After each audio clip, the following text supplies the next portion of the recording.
Alhamdulillahi Rabbil Alamin. Wabihi nasta'inu ala umurid dunya waddin.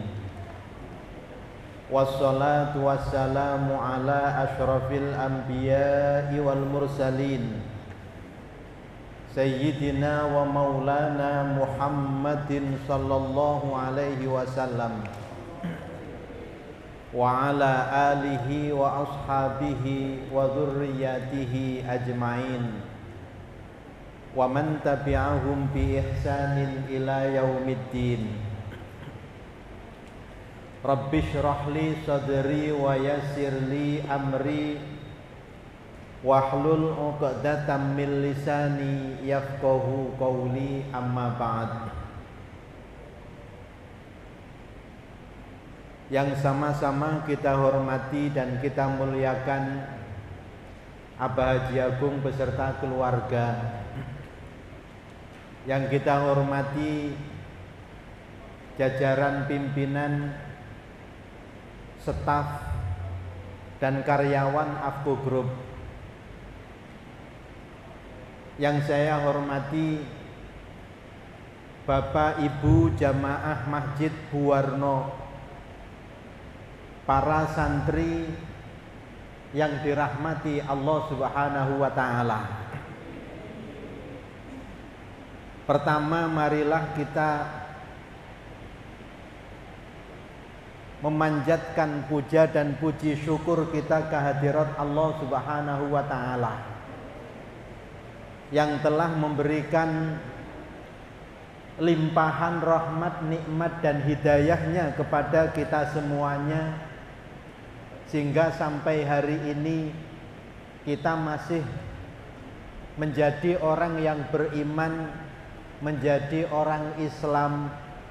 Mudah-mudahan nikmat iman dan Islam ini dapat kita pertahankan sampai kita kembali kepada Allah Subhanahu wa ta'ala nanti dalam keadaan iman dan Islam. Allahumma amin ya rabbal alamin. Salawat dan salam semoga tetap terlimpahkan kepada junjungan kita Nabi besar Muhammad sallallahu alaihi wasallam. Beliau yang telah membawa dan menyampaikan ajaran agama Islam kepada umatnya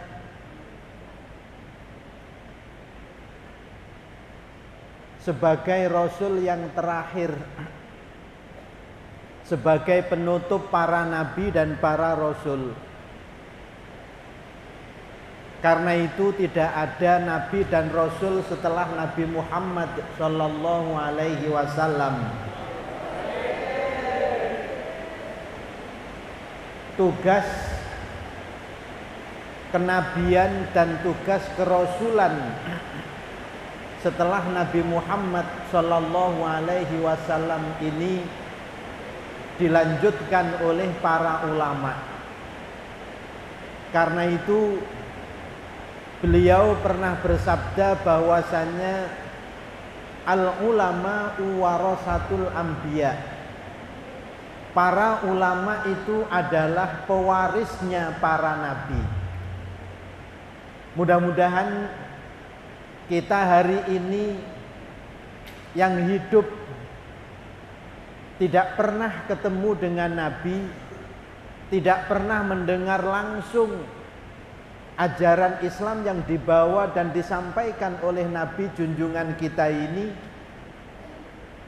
kita masih diberikan kesempatan untuk senantiasa bersama dengan pewarisnya para nabi, yaitu para ulama. Allahumma amin ya rabbal alamin.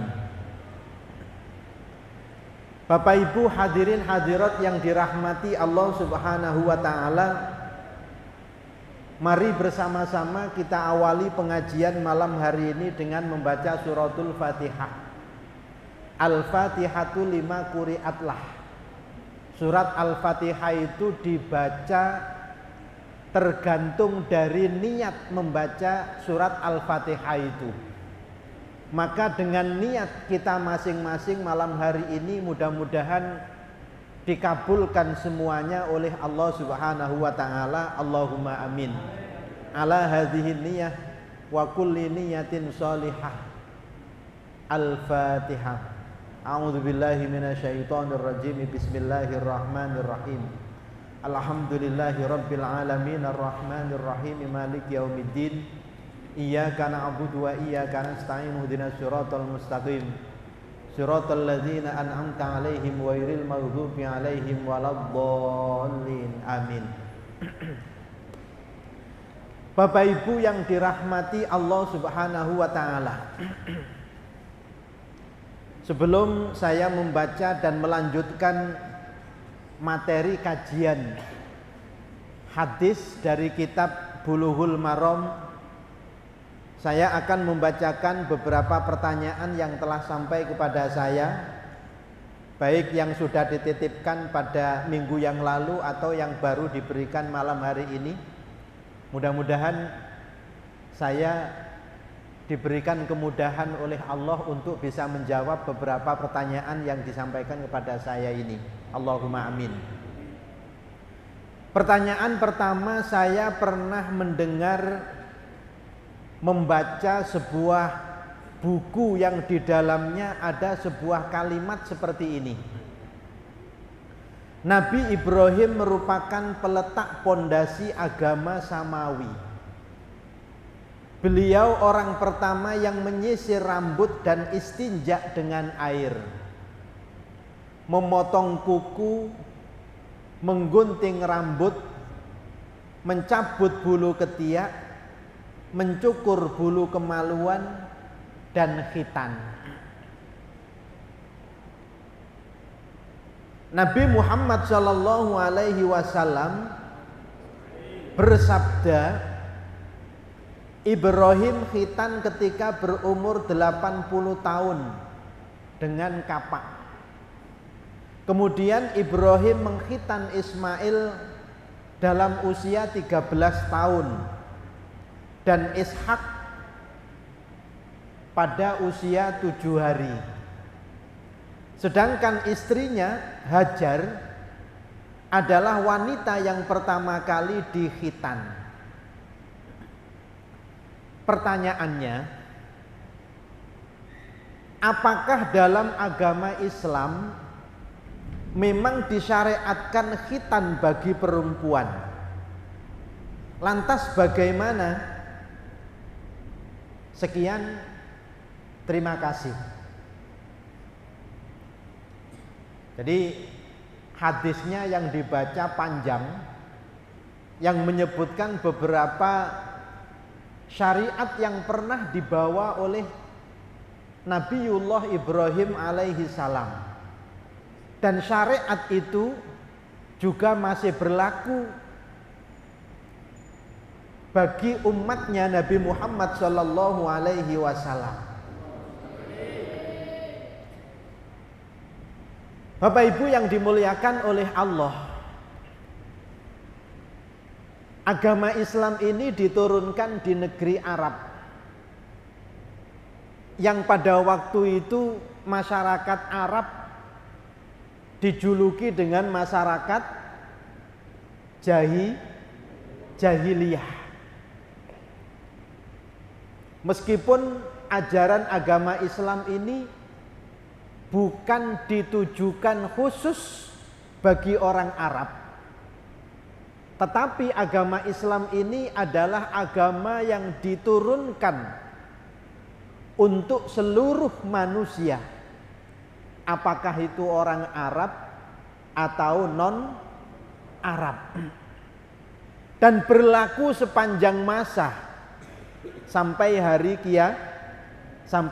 kiamat. Kenapa kemudian agama Islam ini diturunkan di Arab? Diceritakan di dalam sejarah bahwa masyarakat Arab ini adalah masyarakat keturunan ke atas itu dari Nabi Ibrahim alaihi salam. Jadi mereka orang-orang Arab itu adalah keturunan jalur ke atas itu sampai kepada Nabi Ibrahim. Nah, setelah Nabi Ibrahim dan keturunannya termasuk Nabi Ismail, termasuk juga Nabi Ishak, dan sampai kepada Nabi Isa alaihi salam, ini ajaran-ajaran yang diturunkan kepada Nabi Ibrahim ini terus berlaku kepada umat-umat setelahnya. Sampai dengan Nabi Musa, Nabi Isa alaihi salam. Nah, jarak Nabi Isa dengan Nabi Muhammad itu cukup lama, 571 tahun. Nabi Ibrahim itu lahir, Nabi Muhammad lahir tahun berapa? Halo? Lahir tahun berapa? Lahir tahun pinten? 571 Masehi. 571 Masehi. Kemudian Nabi Ibrahim ini, Nabi Muhammad ini diangkat, diutus menjadi nabi itu usia 40 tahun. Sehingga ajaran agama Islam ini baru kemudian dibawa kembali oleh Nabi Muhammad ini setelah diutusnya Nabi Isa alaihi salam ini jarak kurang lebih 611 tahun. Nah, dalam jangka waktu yang lama itu ternyata kemudian ajaran-ajaran yang bersumber dari Nabi Ibrahim alaihi salam, termasuk juga dari yang bersumber dari Nabi Isa alaihi salam, yang semuanya ini adalah agama dari Allah Subhanahu wa ta'ala, mulai ada penyimpangan-penyimpangan. Sampai kemudian masyarakat jahiliyah, jadi pendek cerita, sampai kemudian masyarakat jahiliyah itu kemudian menyembah patung dan mengakui, mengimani, mempercayai patung itu sebagai Tuhan.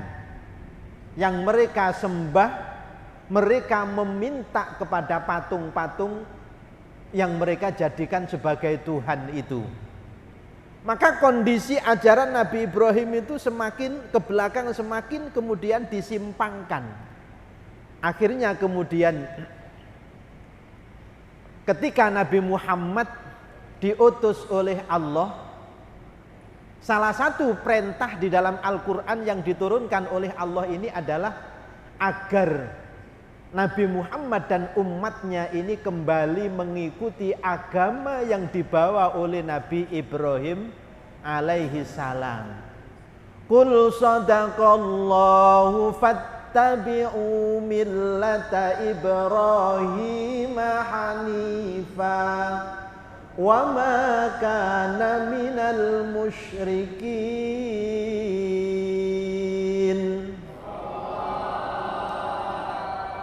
Kul sadaqallah. Juz berapa ini? Juz 4 ya? Awal juz 4. Katakan Muhammad, kata Allah, sadaqallah, sungguh maha benar Allah. Katakan Muhammad, sungguh maha benar Allah. Fattabi'u millata Ibrahim hanifah. Ikutilah kalian agama Nabi Ibrahim yang lurus. Hanif itu artinya lurus. Ikutilah ajaran Nabi Ibrahim yang lurus. Ini perintah Allah agar umatnya Nabi Muhammad dan agama yang dibawa oleh Nabi Muhammad ini adalah melanjutkan misi agama yang dibawa oleh Nabi sebelumnya, jalur ke atas sampai kepada Nabi Ibrahim alaihi salam. Karena itu ketika ajaran Nabi Ibrahim itu sudah diselewengkan, sudah disimpangkan, sampai kemudian masyarakat menyembah berhala, bukan lagi menyembah Allah, maka Allah menurunkan ajaran agama Islam dan mengutus Nabi Muhammad sebagai Nabi, sebagai Rasul ini adalah dalam rangka untuk mengembalikan, memurnikan ajaran yang dibawa oleh Nabiullah Ibrahim alaihissalam. Karena itu Allah kemudian berfirman, fattabi'u millata Ibrahim hanifah. Ikutilah agama Nabi Ibrahim yang lurus. Wa ma kana minal musyrikin. Dan Nabi Ibrahim itu bukanlah termasuk orang-orang yang musyrik. Itu ceritanya begitu. Nanti sebelum jawab pertanyaan ini, panjenengan saya sampaikan ceritane kersane panjenengan faham.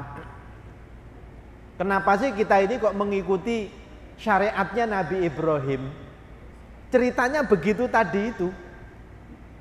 Maka ada beberapa hadis-hadis lain yang dituliskan di dalam pertanyaan tadi. Termasuk hadis tentang fitrah yang diajarkan dalam Islam itu, diantaranya adalah al-khitanu. Jadi al-fitratu khamsun, fitrah dalam Islam itu, sunnah dalam Islam itu ada 5. Al-khitanu yang pertama adalah khitan. Yang kedua al-istihdadu. Yang kedua adalah al-istihdad itu memotong bulu kemaluan. Ini dalam rangka untuk menjaga kebersihan dan juga dalam rangka untuk menjaga sampean lho sing ngomong. Dalam rangka untuk menjaga kebersihan dan dalam rangka untuk menjaga keindahan. Ben indah. Ya. Ben gak wedi, ya. Biar gak takut, ya, biar gak takut. Waqassu syaribi, memotong kumis. Ini juga bagian dari fitrah. Bagian dari sunnah. Sunnah di sini bukan hukum sunnah, tapi maksudnya sunnah di sini adalah ajaran agama. Kalau hukumnya nanti kita terangkan di belakang setelah ini. Ada wataklimul azfari, memotong kuku. Memotong kuku itu juga bagian dari sunnah. Tadi disebutkan dalam pertanyaan juga termasuk yang di sini disebutkan. Wanatful abati, dan mencabut bulu ketiak. Kalau bulu ketiak itu dicabut sunnahnya, bukan dipotong. Tapi saya beberapa kali mempraktekkan ini lumayan lumayan sakit. Akhirnya enggak saya cabut tapi saya potong. Jadi dipotong, enggak apa-apa. Ya. Jadi tujuannya memang membersihkan. Kan dibersihkan. Tapi yang selain bulu ketiak itu sunnahnya memang dipotong, ya, bukan dicabut. Sama jabuti kumis ya sakit sampean. Jadi begitu ceritanya kenapa Al-Quran ini banyak menyebutkan ayat-ayat yang memerintahkan agar umatnya Nabi Muhammad, agar Nabi Muhammad dan umatnya ini mengikuti agama yang dibawa oleh Nabi Ibrahim alaihis salam. Summa auhayna ilaika anittabi' millata Ibrahim hanifa.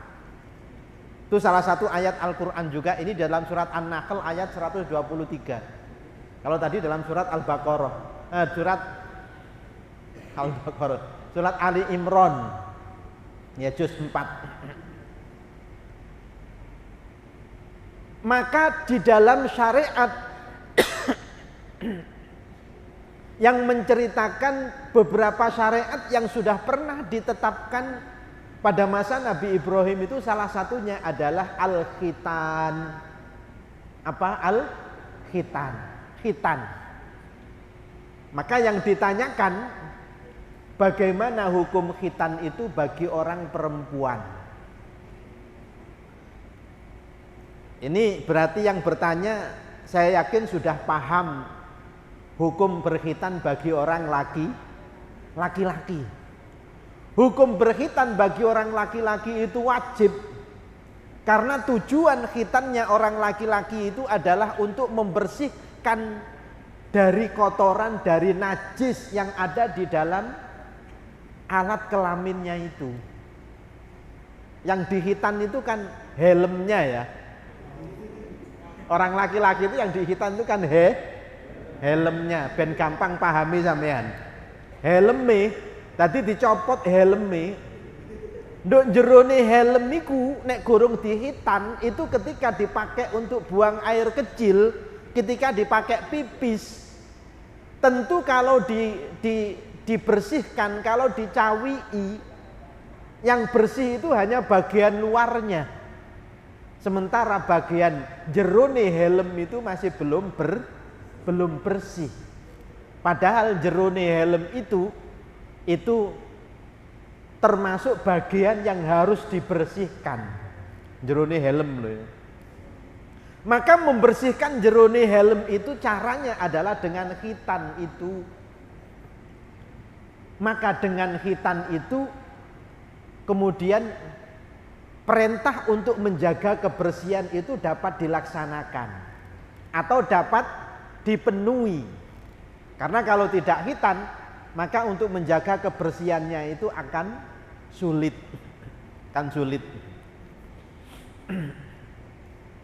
Salah satunya itu.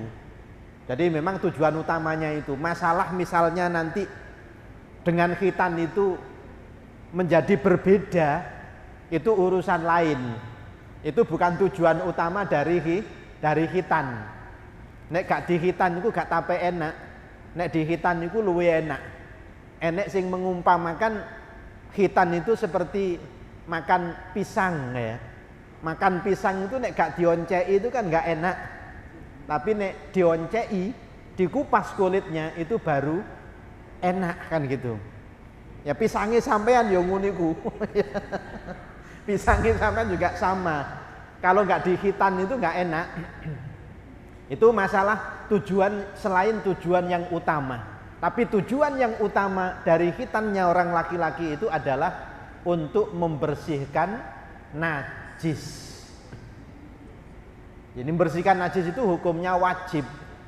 Karena itu khitan hukumnya juga menjadi wajib. Ini bagi orang laki-laki.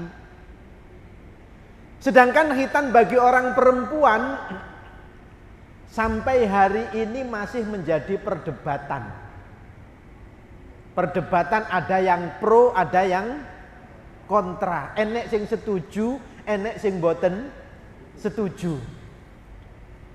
Baik di kalangan ulama hukum Islam maupun di kalangan medis.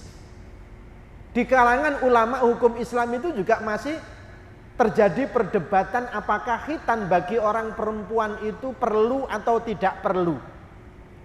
Tetapi meskipun mereka berbeda-beda pendapat, mereka sepakat bahwa khitan bagi orang perempuan itu hukumnya tidak wajib. Halo? Khitan bagi orang perempuan itu hukumnya tidak wajib. Kalau tidak wajib, apakah sunnah, ataukah mubah, ataukah makruh, atau bahkan haram? Pertanyaannya kan begitu. Kalau tidak wajib itu berarti apa hukumnya? Inilah yang kemudian para ulama itu berbeda pendapat antara yang satu dengan yang lainnya. Sebagian besar ulama berpendapat bahwa hukum khitan itu sunnah bagi orang perempuan. Sunnah itu berarti lebih baik dilakukan daripada tidak dilakukan. Tapi umpama tidak dilakukan itu tidak apa-apa. Ada hadis yang menyebutkan tentang khitan, riwayat dari sahabat Ibnu Abbas radhiyallahu anhu qala Rasulullah sallallahu alaihi wasallam al-khitanu sunnatun lirrijal wa makromatun linnisa. Ini dawuhnya Kanjeng Nabi, meskipun kualitas hadis ini para ulama juga berbeda-beda pendapat, tapi ada yang berpendapat hadis ini sahih. Meskipun ada yang berpendapat hadis ini tidak sahih. Arti dari hadis ini, khitan bagi orang laki-laki itu adalah sunnah. Sunnah itu termasuk ajaran agama Islam. Bukan sunnah hukumnya loh ya. Tapi sunnah termasuk ajaran agama Islam. Tapi hukumnya adalah wajib. Sedangkan khitan bagi orang perempuan walin nisa'i makromatun. Bagi orang perempuan khitan itu adalah kemuliaan. Khitan bagi orang perempuan itu adalah kemuliaan. Nabi mengatakan khitan bagi perempuan itu kemuliaan. Kemuliaannya di mana? Ternyata dari penelitian medis, orang perempuan kalau tidak dikhitan itu nafsu syahwatnya itu sangat besar. Jenengan pernah mendengar nggih perbandingan nafsu syahwat antara laki-laki dan perempuan nggih? 1 banding berapa? 1 banding 9. Tadi syahwati sampean sing sakmunu iku dibanding dengan syahwati orang perempuan itu 9 kali lipatnya. Jadi luwih gede syahwati wong wedok timbangane syahwati wong lanang. Tapi kene opo? Kenapa kasus-kasus pelecehan seksual itu umumnya dari orang laki-laki kepada orang perempuan, bukan dari orang perempuan kepada orang laki? Padahal syahwatnya tadi lebih besar syahwatnya orang perempuan daripada orang laki-laki. Harusnya kan sing garai iku wong wedok, harusnya. Tapi kenapa justru orang perempuan yang banyak menjadi korban? Sing pelakunya itu justru banyak orang laki-laki. Betul, syahwatnya orang perempuan itu besar, tapi oleh Allah orang perempuan itu juga diberikan sifat yang menjadi benteng dari orang perempuan itu, yaitu sifat malu. Sifat apa? Malu. Apa wong lanang gak duwe izin? Halo. Apa wong lanang gak duwe izin? Apa orang laki-laki gak punya sifat malu? Punya. Tapi sifat malunya orang laki-laki itu kecil dibanding dengan sifat malunya orang perempuan. Wong wedok itu dibanding ambek wong lanang itu isinan wong wedok timbangane wong lanang. Isinan wong wedok timbangane wong lanang. Gak ngandel ya. Nek wong arek lanang nek metuki gurune langsung gak ate isin-isinan. Nek wong wedok cek isin. Utawa ditakoni padha-padha ditakoni nek arek lanang gak usah ditakoni, nek arek lanang malah njaluk. Pak, aku wis wayahe rabi. Aku wis duwe pacar, aku sampean lamarno. Ku biasa ngomongi wong wedok ta wong lanang? Halo. Wong lanang. Nek wong wedok gak wani. Orang perempuan tuh gak berani. Makanya jari wong Jawa, wong wedok kate ngomong gak wani, akhirnya lewat cara yang lain. Yaitu cara apa? Cara ketika masak itu garamnya ditambahi banyak. Wong wedok itu carane lain, nggak langsung diungkapkan, tapi dengan cara yang lain. Kalau masak, garamnya ini ditambah banyak, sehingga ketika makan itu asin, tidak seperti biasanya. Makanya wong Jawa dadi unen-unen, nek enek masakan iku rada asin, mesti diarani njaluk kandhani ya.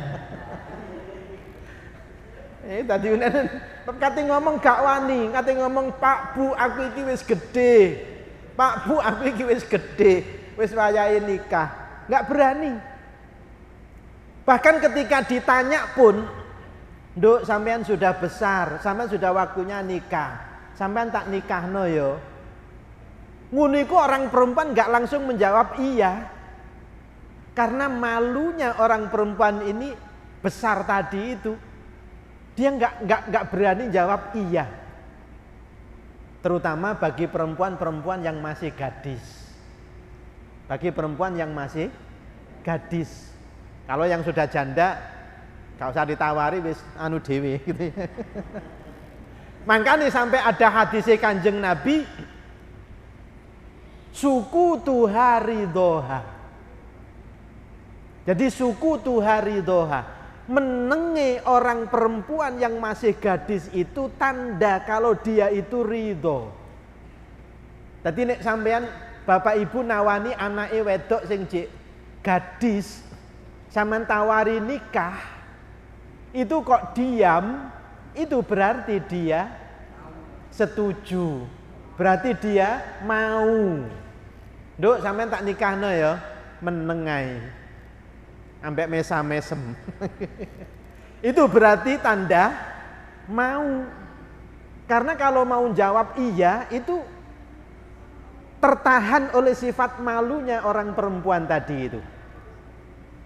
Yani arek lanang-lanang nek kepingin ngecek calone sampean iku jek gadis apa gak, sampean jak nikah. Sampean nikah mbek aku ya. Nek arek jawab yo. Iku diragukan itu. Halo. Sampean takok sih, sampean takoki, sampean tanya. Sampean nikah sama saya ya? Ya, saya mau. Hadisnya Kanjeng Nabi tidak suku tuhari doha. Diamnya wanita yang masih gadis, yang masih perawan itu menunjukkan bahwa dia ini mau. Bapak Ibu yang dimuliakan oleh Allah, karena itu kalau orang perempuan ini sudah hilang sifat malunya, ini akan menjadi rusak dan bisa merusakkan orang laki-laki sak dunyo. Halo. Orang perempuan itu syahwatnya besar, tapi oleh Allah dilindungi dengan sifat malu yang besar. Maka pertahankan sifat malu yang besar dari Allah ini untuk tetap menjaga kehormatan orang perempuan. Tapi kalau sudah sifat malunya ini hilang, wong wedok sing wis gak duwe izin, ini akan mendatangkan kerusakan yang sangat besar. Jadi wong wedok sing towo-towo itu karena mereka sudah tidak punya rasa malu. Nah, disinilah Bapak Ibu kemudian para ahli medis mempelajari kenapa dalam Islam itu ada ajaran khitan bagi orang perempuan. Ternyata dengan dikhitan itu bisa mengurangi syahwatnya orang perempuan. Jadi mengurangi. Ini salah satu penelitian medis itu begitu.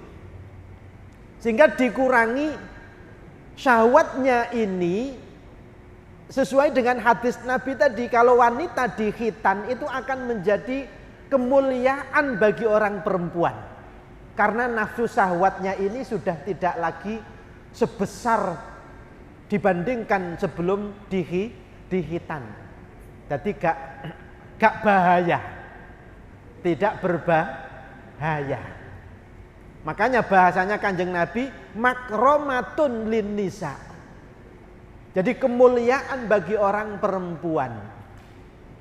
Orang perempuan itu kalau di dalam hadis Kanjeng Nabi kalau sudah berumah tangga itu kan tidak pernah disebutkan oleh Kanjeng Nabi itu sampai wanita minta duluan kepada suaminya, itu kan nggak pernah disebutkan. Bahkan yang disebutkan oleh Kanjeng Nabi itu adalah suaminya. Jika suaminya ini minta kepada istrinya dimanapun, maka istri wajib untuk memenuhi permintaan suaminya tadi itu. Allahumma sholli ala Sayyidina Muhammad. Yang ini nggak saya lanjutkan. Ya, bab yang minta-minta tadi itu nggak saya lanjutkan. Nanti khusus yang 17 tahun ke atas saja.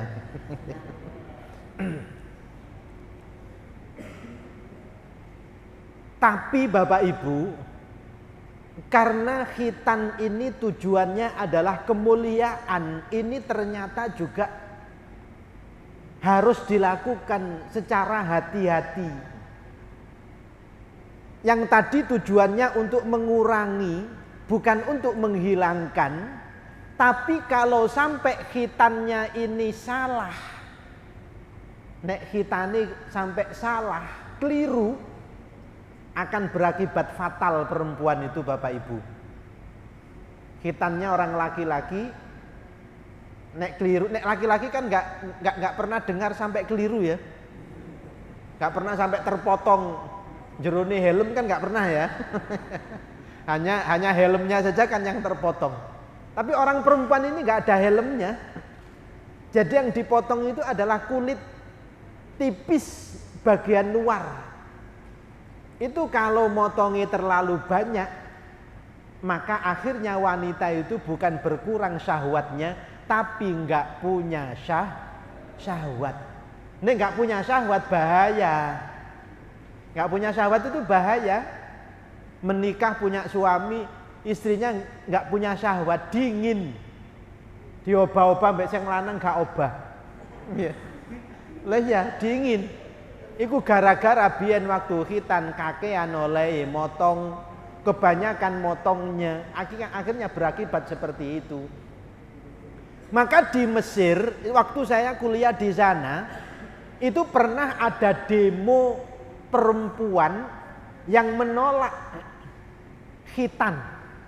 Yang menolak khitan. Itu karena dalam prakteknya ini sampai menyebabkan wanita tadi itu bukan berkurang syahwatnya, tapi malah tidak punya syahwat. Itu bukan karena khitannya, tetapi caranya yang salah. Karena caranya yang salah. Maka Kanjeng Nabi dalam hadis itu pernah diriwayatkan menyuruh kepada wanita yang memang punya pekerjaan mengkhitan orang perempuan, itu oleh Nabi dipesan betul. La tanhiki fa inna dzalika ahdhalil mar'ati wa ahabbu ilal ba'li. Jadi Kanjeng Nabi, ini dawuhnya Kanjeng Nabi kepada wanita yang biasa melakukan khitan kepada orang-orang perempuan.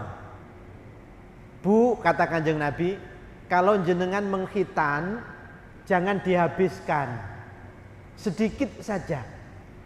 Karena dengan khitan yang sedikit itu ahdhalil mar'ah, akan lebih baik bagi wanita tersebut. Wa ahabbu ilal ba'li, nek khitannya benar, itu akan lebih disukai oleh orang laki-laki, lebih disukai oleh suami. Kalau suami punya istri yang dulu pernah dikhitan dan khitannya itu benar, suaminya itu akan senang. Bu, kenapa senangnya itu saya nggak mau menjelaskan. Ya, itu tuntunan khitan bagi perempuan. Tetapi ada sebagian ulama yang menganggap bahwa khitan bagi perempuan ini bukan hanya tidak wajib, tetapi juga tidak disunnahkan. Tidak disunnahkan. Jadi oleh karena itu, jadi sampai hari ini dan sejak zaman dulu masalah khitan ini masih diperdebatkan antara sunnah dan tidak sunnah. Bagi saya ini mengikuti ulama kontemporer, ada Dr. Yusuf Al-Qaradawi, ulama yang hari ini masih baru saja meninggal ya. Jadi Dr. Yusuf Al-Qaradawi ini ulama dunia yang pemikirannya ini banyak diikuti oleh umat Islam di dunia. Beliau lebih memilih bahwa sunnah bagi perempuan itu diperbolehkan, bahkan disunnahkan, tetapi juga dengan syarat tadi itu dilakukan oleh orang yang ahli dan memahami betul jadi tentang ajaran khitan bagi orang perempuan ini, sehingga tidak sampai merugikan pihak perempuan ini dan juga pihak suaminya nanti pada waktu perempuan ini sudah punya suami. Nek panjenengan ragu dengan orang yang mau mengkhitan anak sampean, lebih baik tidak usah dikhitankan. Wis ngono ae. Lah nanti kalau syahwatnya besar nanti anak saya gimana? Bentengi anak panjenengan ini dengan pendidikan agama. Insya Allah akan aman. Begitu. Mudah-mudahan bisa dipahami. Allahumma amin. Nah ini pertanyaan tambahan. Nenek tambahan nih, mana pertanyaan ini? Insya Allah dulu sudah pernah saya sampaikan. Mungkin kurang jelas saya menjelaskan. Mohon penjelasannya tentang zikir yang dibaca ketika sakit, yaitu zikir la ilaha illa anta subhanaka inni kuntu minadz dzalimin. Hadisnya ini berbunyi, saya terjemahkan lagi. Barang siapa yang berzikir dengan zikir la ilaha illa anta subhanaka inni kuntu minadz dzalimin arba'ina marrotan sebanyak 40 kali fi maradhihi pada waktu sakitnya famata fihi, kemudian orang itu meninggal dunia dalam sakitnya, u'tiya ajru syahidin, maka orang tersebut diberikan pahala mati syahid oleh Allah Subhanahu wa ta'ala. Wa in bari'a maghfuron lahu, dan jika dia diberikan kesembuhan dari sakitnya, maka dia sembuh dalam keadaan dosa-dosanya diampuni oleh Allah Subhanahu wa ta'ala. Jadi yang ditanyakan, apakah itu dibaca setiap hari Pak Ustadz? Atau pada saat kita sakit saja? Ya. Atau hanya satu kali pas pertama kali sakit? Jadi kalau kembali kepada hadisnya tadi itu, zikir tadi itu dibaca setiap kali sakit. Dibaca setiap kali sakit. Kalau tidak sakit ya tidak usah dibaca. Tapi umpama dibaca bukan harus 40 kali tadi. Tapi umpama dibaca itu misalnya setelah sholat taubat, itu cukup dibaca 11 kali. Malam sholat taubat, setelah selesai sholat taubat, ini memohon ampun kepada Allah. Salah satu lafadz memohon ampunnya ini adalah dengan zikir tadi, la ilaha illa anta subhanaka inni kuntu minadz dzalimin. Jadi ini boleh dibaca setiap hari sebagai tanda pertaubatan kita kepada Allah. Boleh juga dibaca pada waktu sakit, tapi pada waktu sakit itu di dalam hadisnya disebutkan dibacanya ini sebanyak 40 kali. Jadi begitu. Kalau jenengan baca setiap hari misalnya 11 kali setelah sholat 5 waktu atau setelah sholat taubat, itu tidak apa-apa, tidak apa-apa. Kemudian pertanyaan yang berikutnya, saya tanya pertanyaan yang kedua dulu. Ini tadi yang baru. Assalamualaikum Pak Ustadz, mau tanya, harta atau tanah yang dibeli istri menggunakan uangnya sendiri. Ini yang bertanya kayaknya yang membeli ini. Jadi harta atau tanah yang dibeli oleh istri menggunakan uangnya sendiri. Istri kok punya uang? Ya punya. Bisa jadi karena ia bekerja membantu suaminya, sehingga dia juga punya uang sendiri. Atau uang itu diberi oleh suaminya. Setiap hari diberikan belanja oleh suaminya. Kemudian karena istrinya ini tidak boros, maka belanja dari suaminya ini sebagian digunakan untuk mencukupi kebutuhan keluarga, tetapi sisanya ini ditabung misalnya. Atau harta istri yang misalnya diberi dari orang tua atau dapat warisan dari orang tua. Kalau kemudian harta ini digunakan untuk membeli barang, membeli tanah dicontohkan di sini, dengan uang miliknya sendiri tadi itu, pertanyaannya namun ditandatangani oleh suaminya. Jadi sing tuku sing wedok, tapi sing tanda tangan sing lanang. Ya, saya tidak tahu ceritanya kene opo kok sing tanda tangan sing lanang. Apakah suami mendapatkan hak atas tanah tersebut? Kalau dalam hukum Islam, tanah tersebut itu adalah murni miliknya istri. Dalam hukum Islam, murni tanahnya istri karena dibeli dengan uangnya istri sendiri. Maka dengan uang itu istri membeli tanah itu menjadi miliknya istri. Sedangkan masalah tanda tangan ini dalam hukum Islam itu tidak mempengaruhi hak milik istri tadi itu. Saya tidak tahu tanda tangan ini kira-kira tanda tangan jual beli, opo tanda tangan surat pernyataan, opo tanda tangan sebagai saksi atau bagaimana, saya nggak paham. Tapi secara hukum Islam bahwa pembelian tanah tersebut karena menggunakan uang milik istri murni, maka hak milik tanah itu adalah hak miliknya istri secara penuh. Jadi suami tidak ikut memiliki hak kecuali kalau diberi oleh istri yang membeli tadi itu. Nah, kalau tanda tangan tergantung tanda tangannya tadi. Nek tanda tangannya misalnya ini nama suami sebagai pembeli, antara penjual dan pembeli misalnya surat jual beli tanah. Di situ tanda tangan pembeli nama suaminya, yang tanda tangan suaminya, kemudian penjualnya orang lain misalnya.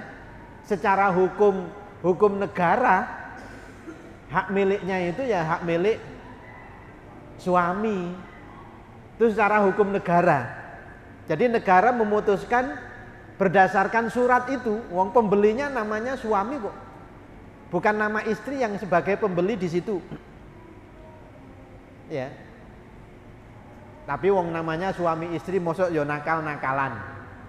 Ya, mosok yo nakal-nakalan. Artinya kalau suami itu yang tanda tangan atas nama pembelinya, ya suami hendaknya sadar diri bahwa ini adalah uangnya istri.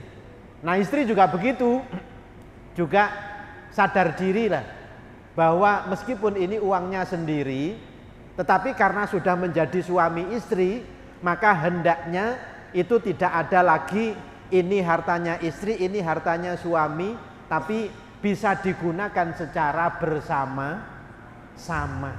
Apalagi setelah jadi suami istri. Jadi jangan sampai mengikuti prinsip orang perempuan, bahasa Jawanya itu tekmu, tekku dewe. Halo, pernah dengar niku? Wong wedok sing medit, iku ambek wong Jawa, iku diarani punya prinsip tekmu, tekku dewe. Milikmu itu adalah milikku, tapi milikku adalah milikku sendiri. Ku jenenge wong medit. Wong medit iku nek mati jentit. Nggih. Silite metu cambahe. Hati-hati jadi wong medit. Pertanyaan satunya nanti saya jawab pada pertemuan yang akan datang, sekalian nanti menambah materi yang ada di sini. Mudah-mudahan dengan pertanyaan ini, kalau memang pertanyaan ini berhubungan dengan kebutuhan panjenengan untuk mengetahui, memahami hukum agama, mudah-mudahan apa yang saya sampaikan ini bisa menjadi ilmu yang bermanfaat bagi panjenengan semuanya. Allahumma amin ya rabbal alamin. Demikian kurang lebihnya mohon maaf. Rabbi fanfa'na bi barakatihim wahdinal husna bi hurmatihim wa amitna fi tariqatihim wa mu'afatihim minal fitani.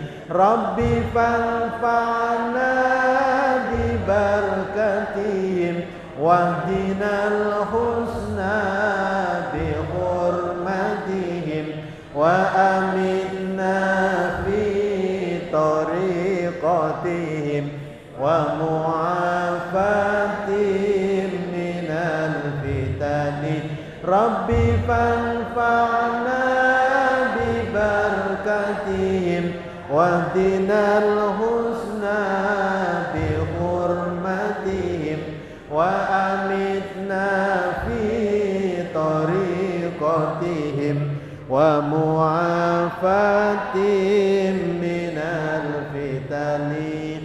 Wassalamualaikum warahmatullahi wabarakatuh.